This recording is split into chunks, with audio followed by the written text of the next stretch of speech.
Le Seigneur m'a montré une vision récemment et il y a un message attaché à cette vision qu'il m'a demandé de vous partager. Jésus revient bientôt. Tu dois prêcher la bonne nouvelle à ton entourage. Dans cette vision, je voyais un énorme volcan qui était en éruption. La lave qui coulait du volcan, ça symbolisait le retour du Seigneur. Parce que le retour du Seigneur sera pour nous qui sommes enfants de Dieu un jour de gloire. Mais pour les personnes qui n'ont pas accepté Jésus, ce sera un jour où la colère de Dieu va être déversée. Il y a une application que j'aime bien utiliser en ce moment qui s'appelle Even. Vous pouvez lui demander aussi quels sont les signes du retour de Jésus. Even vous donne une réponse détaillée avec des versets à l'appui. Donc de la lave coulait de ce volcan. Ça coulait le long du volcan et cette lave se dirigeait vers une ville en bas du volcan.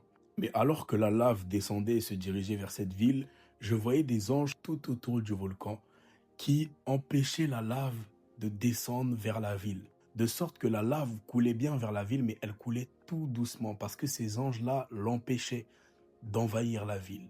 Alors j'ai regardé dans la ville et j'ai vu plusieurs maisons, c'était plein de maisons en bois. Dans ces maisons en bois, il y avait des personnes et en dehors des maisons, il y avait des gens qui faisaient le tour de la ville et qui prêchaient dans les rues à voix haute. C'étaient les enfants de Dieu qui criaient aux personnes de la ville en leur disant sortez de votre maison parce qu'il y a de la lave qui va tomber sur la ville. Et les personnes qui étaient dans les maisons, c'était les non-croyants, les athées, les personnes qui n'ont pas reçu Jésus. Et lorsque j'ai regardé les maisons, j'ai reçu ce verset dans 1 Thessaloniciens chapitre 5 qui dit « Lorsque les hommes diront paix et sûreté, une ruine soudaine fondra sur eux. » Les maisons en bois, ça symbolisait la paix et la sûreté. C'est-à-dire que les païens et les non-croyants aujourd'hui se voient en paix, en sécurité, en tranquillité. Mais ils ne voient pas qu'il y a la lave qui coule du volcan et qui va arriver dans la ville, qui représente la colère de Dieu qui est sur le point de s'abattre sur eux. Alors, les personnes que je voyais dans la rue en train de crier et de prêcher, c'était l'église que le Seigneur a chargé d'aller prêcher à la création, de dire le Seigneur revient bientôt, changez de vie, repentez-vous. Toutes les personnes qui étaient dans les maisons, c'était les personnes qui n'étaient pas sauvées. Et en effet, dans les maisons, il n'y avait pas de fenêtres. Donc les personnes qui étaient dans les maisons ne voyaient pas qu'il y avait de la lave qui allait s'abattre sur la ville. Elles restaient dans les maisons et la lave était en leur direction. Et les enfants de Dieu voyaient ce qui allait arriver sur la ville et disaient aux gens, mais sortez des maisons. Et sortez des maisons. C'était pour leur dire, repentez-vous, changez de vie, venez au Seigneur. Quittez cette maison-là et venez voir. Le Seigneur revient. Mais ceux qui étaient dans la maison n'étaient au courant de rien.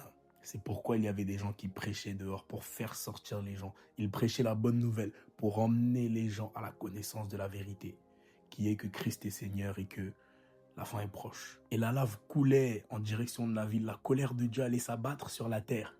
Mais voici, il y avait ces anges qui empêchaient la lave de descendre.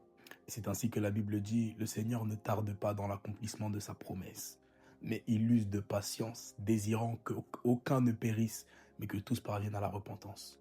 C'est une vérité, le Seigneur Jésus va bientôt revenir. Et la Bible avait prophétisé le fait que les gens diraient « Oh, mais ça fait des années qu'on dit ça, ça fait des années qu'on dit ça. » C'est pourquoi il est écrit qu'il use de patience. Si le Seigneur ne revient pas, c'est parce qu'il nous aime tellement qu'il ne veut que personne ne périsse. Il veut que tout le monde soit sauvé. C'est pourquoi il attend que nous, enfants de Dieu, nous nous levions, que nous allions dire, prêcher à la création. Et il attend de nous, son assemblée, son église, de nous lever, d'aller prêcher et de dire aux hommes, repentez-vous, changez de vie. Et lorsque je regardais le ciel, j'ai vu qu'il faisait nuit. Et j'ai ce verset qui m'est venu à l'esprit qui dit, le jour du Seigneur viendra comme un voleur dans la nuit. C'est-à-dire que lorsque les hommes ne s'y attendront pas, les non-croyants, ce jour les surprendra. Alors qu'ils disent, oh, il met du temps à arriver, ce jour les surprendra.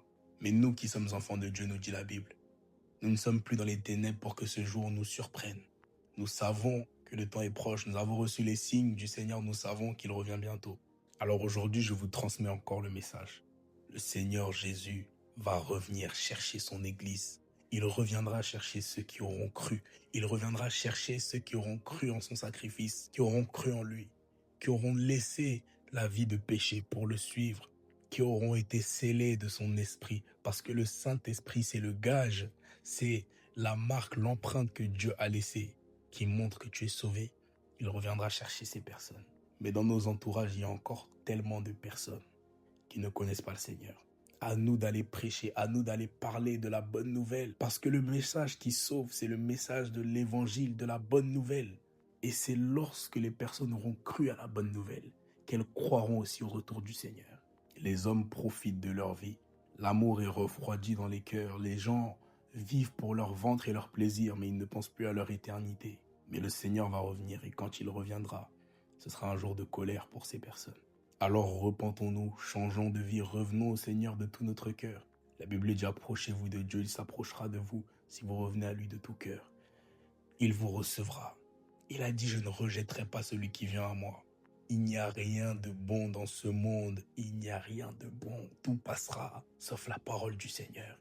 Et si tu crois, avant que la terre ne soit ravagée par la colère de Dieu, tu seras enlevé, tu seras épargné et tu seras auprès du Seigneur. C'est une vérité, ce n'est pas un conte ou une fable, c'est une vérité. En tout cas les amis, il est temps de prêcher la bonne nouvelle plus que jamais. Il est temps de refaire un point sur nos vies plus que jamais, voir ce qui va, ce qui ne va pas. Il est temps que celui qui s'était éloigné du Seigneur revienne à Dieu. Il est temps que celui qui avait lâché la foi revienne au Seigneur, il est encore temps. Tu peux encore, il est encore temps, tu n'es jamais trop sale, il est encore temps. Mais il est temps que nous revenions vraiment de tout cœur, que nous arrêtions d'être tièdes, un pied dedans, un pied dehors. Non, sois bouillant. Les tièdes ne seront pas acceptés au royaume, sois bouillant. Que l'on connaisse clairement ta position, que l'on sache clairement que tu es de Jésus-Christ. Pas entre deux, pas froid, bouillant. Arrêtons de nous attacher aux réalités de la terre. Tout va passer. Tu cours après l'approbation des gens, après la validation des personnes.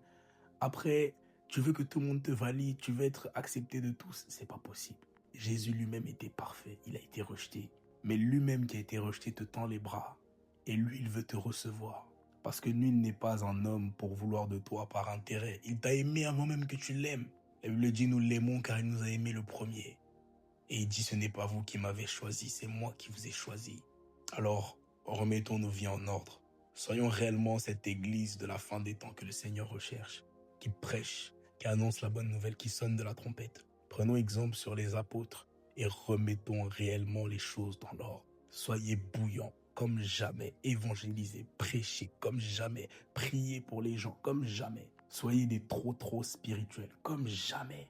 Soyez bouillants. Soyez pleins de bonne volonté, pleins de ferveur pour le service de Dieu.